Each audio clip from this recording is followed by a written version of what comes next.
Bismillahirrahmanirrahim. Akidah Asy'ariyah dibangun di atas akal. Di atas akal. Ini hukum asal mereka. Adapun dalil hanyalah manut, ya, hanyalah manut. Hukum asal adalah akal.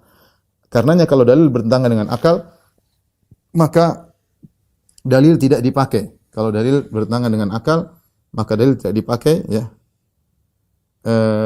Kita akan sebutkan pernyataan mereka langsung, ya. Apalagi Ar-Razi punya suatu qanun, undang-undang yang disebut Al-Qanunul Kulli, yaitu undang-undang universal. Bahwasanya taqdimul akal ala nakal, akal didahulukan daripada nakal. Dan ini sudah saya pernah bahas, ya, khusus dalam tentang ajaran Imam Syafi'i yang ditinggalkan, ya. Bagaimana mereka mengatakan akal adalah asal, dalil adalah cabang. Kalau bertentangan antara pokok dengan cabang, maka pokok yang didahulukan. Ini bahasanya panjang. Tapi ini disebutkan oleh Razi dalam kitabnya Al-Matalib Al-Aliyah, kemudian Muhassalul Afkar, kemudian Ma'alim Usuluddin, ya. Dan ini sama disebut oleh sebelum mereka oleh Mu'tazilah. Di antaranya didengungkan oleh Al-Qadhi Abdul Jabbar dalam kitabnya Syarah Usul Khamsah, bahwasanya akal didahulukan daripada dalil. Jadi ini sama antara Asy'ariyah dengan Mu'tazilah, ya. Ar-Razi berkata, "Wa idza thabata hadza dhahara anna dalail naqliyah dhanniyah wa anna al-aqliyah qat'iyyah." Jika ini semua sudah ditetapkan, maka kita tahu bahwasanya nampak bahwasanya dalil nakal yaitu Al-Qur'an dan Sunnah hanyalah dhon, persangkaan. Wa annal aqliyah, adapun dalil akal adalah qat'iyyah, suatu yang absolut, pasti benar. Wa dhon la yu'aridul qata', maka yang persangkaan dhon tidak bisa dilawankan dengan yang pasti. Ini relatif, tidak bisa dilawankan dengan absolut. Menurut dia bahwasanya dalil Al-Qur'an dan Sunnah relatif penunjukannya, adapun dalil akal absolut. Sebenarnya kita bantahnya mudah. Akal siapa yang menurut Anda absolut ini maksudnya? Akal siapa? Apakah akal adalah sesuatu? Bukan, tapi akal Anda yang telah mengambil ilmu dari sesuatu. Ternyata mereka yang mereka maksud dengan absolut adalah perkataan Aristoteles. Dianggap absolut. Makanya suatu hal yang menakjubkan, saya kadang baca seperti Ar-Razi, ya, rahimahullah, semoga Allah merahmatinya, disebutkan beliau taubat di penghujung hidupnya, ya. Bagaimana beliau, ya, Ar-Razi, ya, ketika datang Al-Quran dan Sunnah, dia bilang kita timbang dulu, tidak sesuai. Tapi kalau Aristoteles yang ngomong langsung diambil, absolut.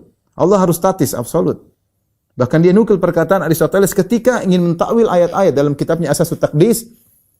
Begitu banyak ayat, begitu banyak dalil menunjukkan Allah di atas, dia tolak semua dan dia tahu ini bertentangan dengan fitrah. Kemudian dia berkata, sebagaimana perkataan Aristoteles, "Man arada an yashra' fil ma'arifil ilahiyyah falyastahdits li nafsihi fitratan ukhra."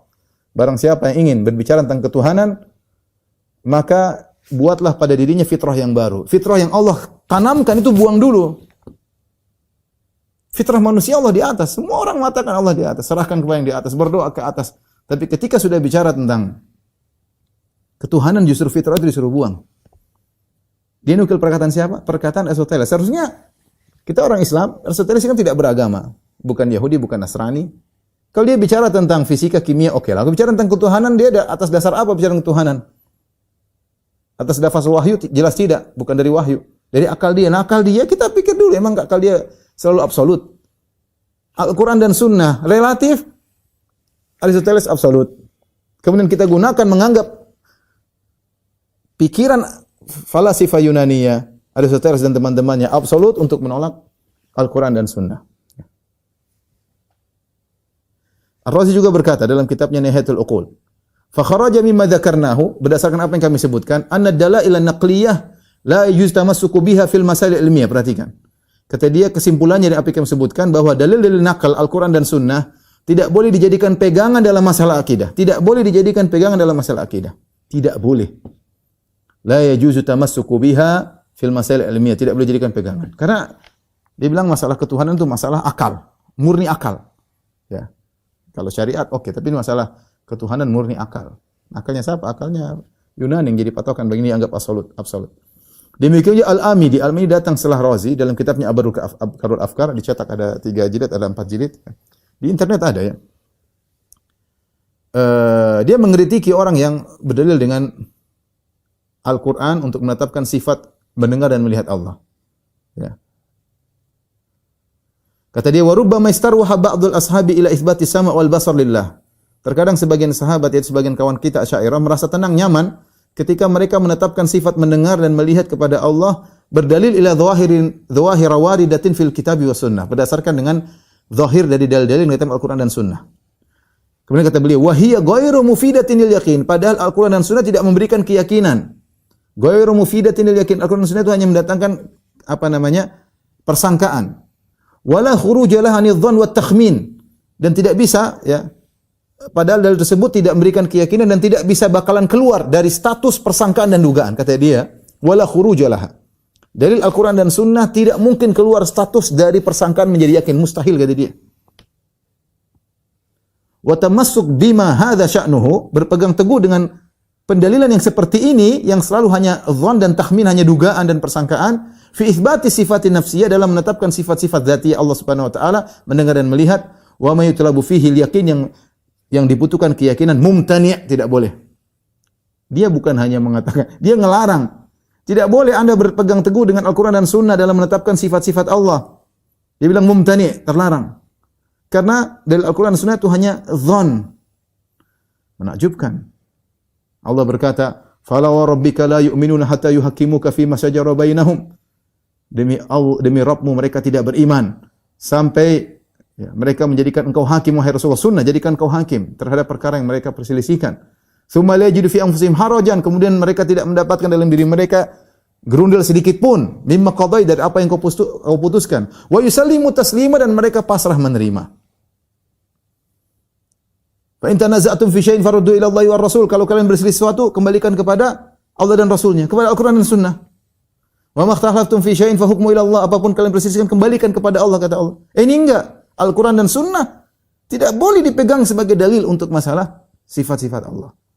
Tidak boleh. Mumtani'. Kita bilang salah, ya kita bilang salah, tidak boleh. Ini ada perendahan terhadap Al-Quran dan Sunnah. Jawabannya mudah, kita bilang, taib, kita sepakat dengan kalian, taruhlah akal didahulukan daripada Al-Quran dan Sunnah. Itu tidak benar, tapi taruhlah akal. Akal siapa yang menjadikan patokan? Sungguh indah perkataan Imam Malik, bi ayyi aqlin yuzanul kitabu wa sunnah. Dengan akal siapa menerima Al-Quran dan Sunnah? Akalku kah, atau akalmu kah, atau akal mereka?